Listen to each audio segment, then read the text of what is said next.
Assalamualaikum Sobat Sehat RSUD Prambanan. Selamat bertemu kembali di kanal PKRS RSUD Prambanan.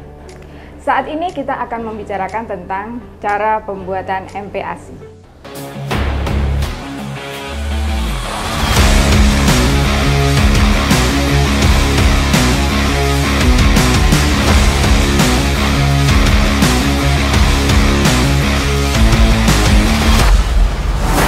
Halo Bunda semua, asupan MPASI sangat penting untuk pertumbuhan dan perkembangan anak kita. Karena pemberian MPASI bertujuan untuk menambah gizi yang dibutuhkan oleh anak setelah anak mendapatkan ASI eksklusif selama 6 bulan. Seiring dengan bertambahnya usia, kebutuhan anak pasti akan bertambah. Saat memberikan MPASI, bunda-bunda juga harus melihat tanda-tanda pada anak bahwa anak itu siap untuk mendapatkan MPASI, yaitu pertama, usia si kecil yang sudah menginjak 6 bulan, karena idealnya MPASI diperkenalkan saat si kecil sudah berusia 6 bulan. Yang kedua, si kecil sudah bisa duduk dengan leher tegak dan bisa mengangkat kepalanya sendiri tanpa memerlukan bantuan. Ketiga, si kecil sudah mulai tertarik dengan makanan, berusaha menarik makanan yang ada di hadapannya. Keempat, si kecil kelihatan tidak kenyang dan masih gelisah meskipun sudah diberikan ASI.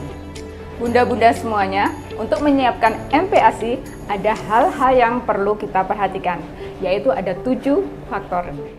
Yang pertama, kita harus memperhatikan usia. Yang kedua adalah frekuensi, ketiga jumlah, keempat tekstur, kelima variasi, keenam responsive feeding, dan yang ketujuh adalah kebersihan. Yang paling utama dari pemberian MPASI itu yang harus diperhatikan adalah responsive feeding dan juga rule feeding. Maksudnya saat kita memberikan MPASI, kita harus melihat bagaimana kenyang dan lapar anak, kemudian usahakan anak duduk dan mungkin bisa saat memberikan makan kita pangku. Dan jangan pernah mengajak anak makan sambil jalan-jalan, karena itu akan membuat anak tidak belajar bagaimana makan yang benar dan tidak bisa mengenal atau membedakan makanan sayur, buah, daging, dan lainnya karena sibuk dengan bermain. Selain itu, kita juga harus memperhatikan kebersihan karena kebersihan penting sekali dan itu akan berisiko terjadinya diare pada anak saat dia mendapatkan MPASI. Ayo Bunda, mari kita simak bagaimana cara membuat MPASI yang baik dan bergizi. Alat MPASI yang kita gunakan, piring, sendok, pisau, saringan kawat, ulekan, dan juga talanan. Bahan MPASI, nasi sebagai makanan pokok, lauk hewani sebagai sumber zat besi, lauk nabati, dan sayur sebagai sumber vitamin A. Untuk usia 6 bulan, kita siapkan nasi, kita haluskan supaya teksturnya bisa lembut, bisa ditambahkan dengan kuah sayur.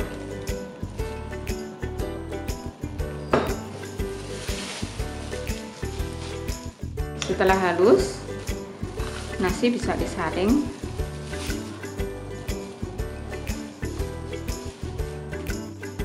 Jika masih terlalu kental, bisa ditambahkan dengan kuah sayur lagi. Untuk anak 6 bulan, kita ambil bagian bawahnya, hasil saringannya.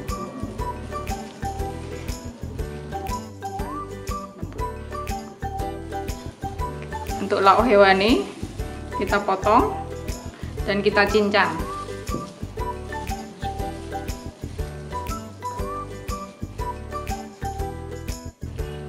Setelah kita cincang, kita haluskan lagi supaya bisa disaring. Setelah halus, kita bisa saring supaya tekstur bisa lembut dan anak bisa makan lauk hewani.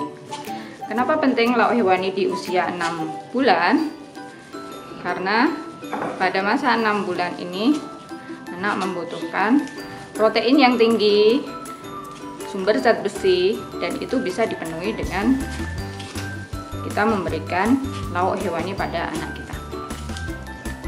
Oke, kita ambilkan yang di bawah.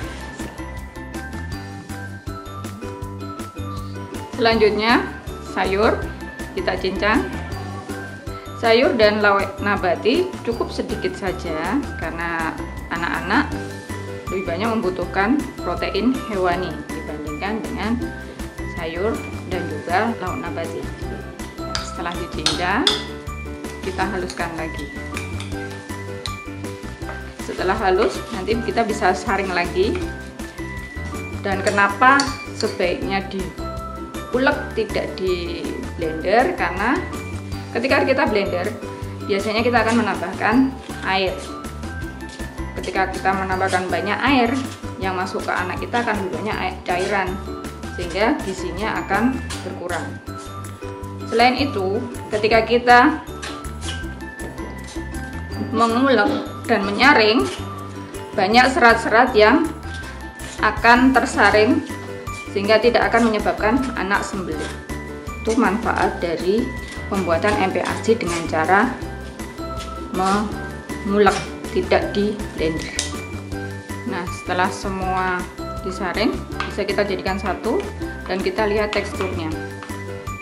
Usahakan tekstur pada bayi usia 6 bulan itu adalah kental, tidak encer.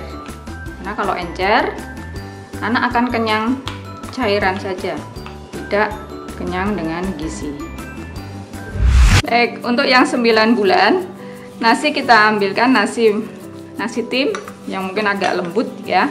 Sedangkan untuk sayuran dan lauk hewani nabatinya kita cincang halus.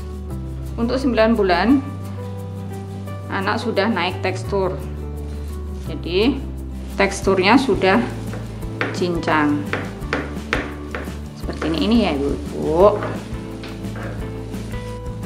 Untuk lauk hewani kita potong dan kita cincang.